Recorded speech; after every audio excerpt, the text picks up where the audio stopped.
So, I was slinging pizzas at Sal's Pizzeria back in 2009, and my boss, Tony, tells me to run a couple of regulars out to some address. He hands me this scrap of paper with the address and phone number scribbled on it. Now remember, this was way before everyone had GPS on their phones, and I was rocking a totally basic flip phone with no map action. I had to dust off this ancient dog-eared road atlas to figure out where I was going. The address took me way out into the boonies. Think miles of woods, scattered farms, and even more trees. It was pitch black out there, no streetlights or anything, which made finding the place a total nightmare. I must have pulled over like 5 times to squint at the map under the dim glow of my car's dome light. Finally, I just gave up and called the number on the paper. This deep, kind of soft, but seriously unsettling voice answers. The guy on the other end tells me his driveway is easy to miss, basically just a dirt track leading off the main road. So I find this narrow dirt path and bump along it until I see this small, one-story house with a faint orange light spilling out the windows. I park next to this beat-up pickup truck, the only other vehicle there, and head to the front door. No doorbell, so I give it a knock. I hear some muffled old-timey music playing inside, then footsteps shuffling towards the door. It creaks open just a crack, and one eye peers out at me. The guy says he ordered the pizza, and I recognize that weird voice from the phone. There's this awkward silence before I ask about payment. He turns and walks away from the door, and I hear him shuffling around in another room. This super old music, like straight out of the 1930s, is playing in the background, making the whole scene even creepier. It sounded like it was coming from one of those antique record players. And the smell coming from inside the house, man, it was awful. Like something had died in there. I'm standing there waiting for him to come back with the cash, and after a few minutes, I start getting seriously uneasy. I knock again on the still slightly open door. The guy's voice comes from somewhere deeper inside the house, telling me to come into the kitchen. Now, we had this rule at Sal's: never go inside a customer's house for a delivery. And this whole situation felt seriously sketchy. I tell him I can hear him just fine and ask him to repeat what he said. He asks me again to come to the kitchen. So, super reluctantly, I step inside. The place was so old the floor actually sagged a little under my weight. I look to my right and see the entrance to the kitchen where the voice was coming from. To my left, there's this narrow hallway with a bunch of closed doors. Then, at the end of the hallway, I see this dude with his back to me, doing this incredibly creepy slow dance. I quickly look away and focus on the kitchen, still clutching the pizza boxes. I take a couple of steps and then I see it. The same creepy eye peeking out from around the corner that separated the kitchen from the living room. I'm seriously thinking about just ditching the pizzas and running. I ask again about the money, but the guy doesn't answer. He just starts giggling. This deep, then high-pitched giggle that sent chills down my spine. Then he yells out some name, like Eugene, in this shockingly loud voice.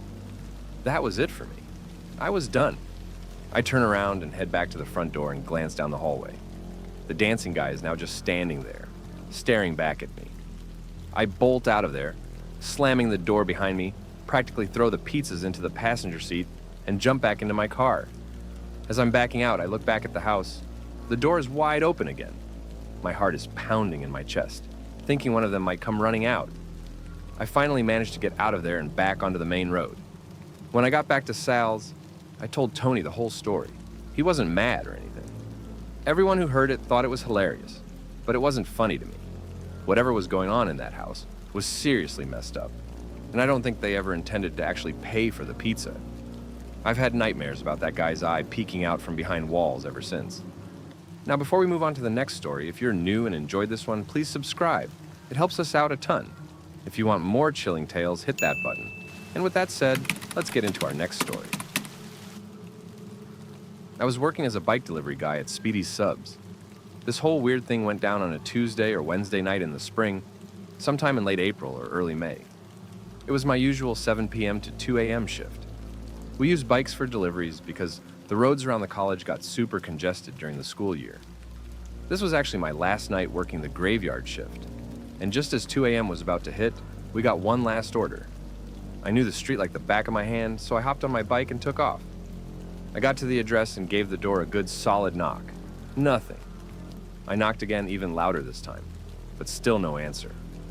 I tried calling the number on the receipt, but it went straight to voicemail. I was about to call the store when I heard this rustling sound coming from some bushes across the street. A serious wave of dread washed over me. I saw this dark figure crouched down behind the bushes. Even though it was dark and I couldn't see any details, I just knew. He was staring right at me. I tried to act casual, like I hadn't noticed him, and knocked on the door again, even harder this time. Still nothing. I started to panic a little, wondering if this was some kind of setup. The guy was still lurking behind those bushes, watching my every move. I decided to just keep banging on the door as loud as I could until someone answered. Finally, this dude stumbles out, looking super groggy and annoyed. He tells me he didn't order anything, that it was probably his roommate. He said the guy who actually ordered was upstairs, passed out drunk. Not even a minute after the dude went back inside, I heard more rustling from across the street and glanced over. The shadowy figure had moved a little closer, like he was trying to get a better look at me. My fear went up a notch. I almost considered going inside to get away from him, but I was worried he might try to steal my bike. Luckily, the guy came back downstairs pretty quickly. He said his roommate's door was locked and he couldn't get him to wake up.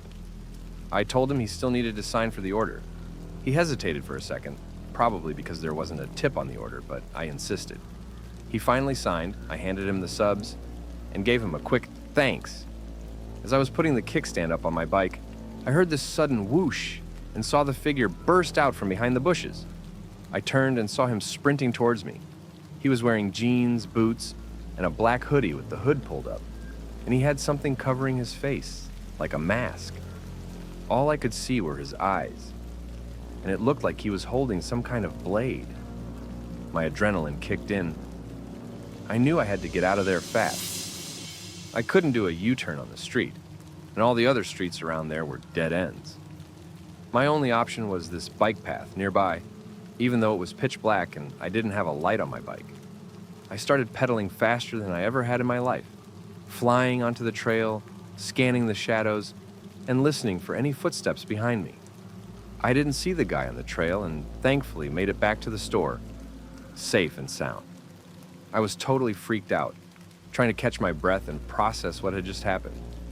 I didn't tell my boss or any of my coworkers, and I didn't call the police either, since I didn't get a good look at the guy. I just clocked out, threw my bike in my car, and drove straight home. I got home okay and never saw that guy again. I still have no idea what he wanted. I haven't worked another midnight shift since then, and now I keep a pair of nunchucks with me whenever I have to work nights, just in case. I used to deliver for Grubhub to help chip away at my student loans. I was living at home with my folks at the time.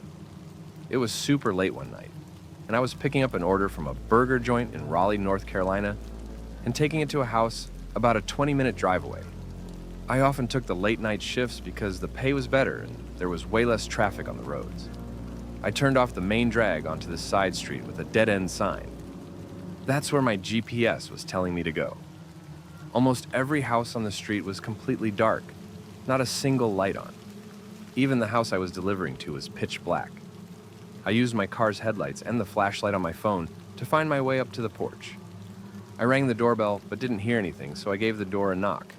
The customer had selected the leave at door option, so I sent him a message through the app saying I was at the front door and asked him to confirm the address. He messaged back, "Give me a sec."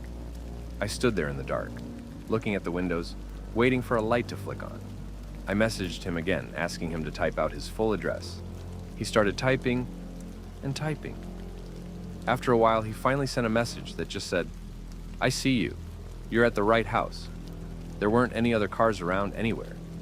I asked him to confirm what kind of car he saw outside. He replied that he saw my headlights. I backed away from the door as I waited, but the door never opened. I kept messaging the customer through the Grubhub app. Then, out of the darkness, I heard a voice call out, "Over here!" I swung my flashlight around, trying to see who was talking. I yelled back, "I'm just leaving the food on the porch." As I walked back to my car, I heard this distinct hissing sound, air leaking out of a tire. I looked and saw that both tires on the driver's side were completely flat, slashed. I figured the two on the passenger side were probably done for too. I jumped back into my car and locked the doors. Sure enough, all four tires were showing low-pressure warnings on the dashboard. I was trying to decide whether to call the cops and stay put in the car or make a run for it to a nearby house. I turned off my headlights and was about to get out when I noticed someone standing right outside my window.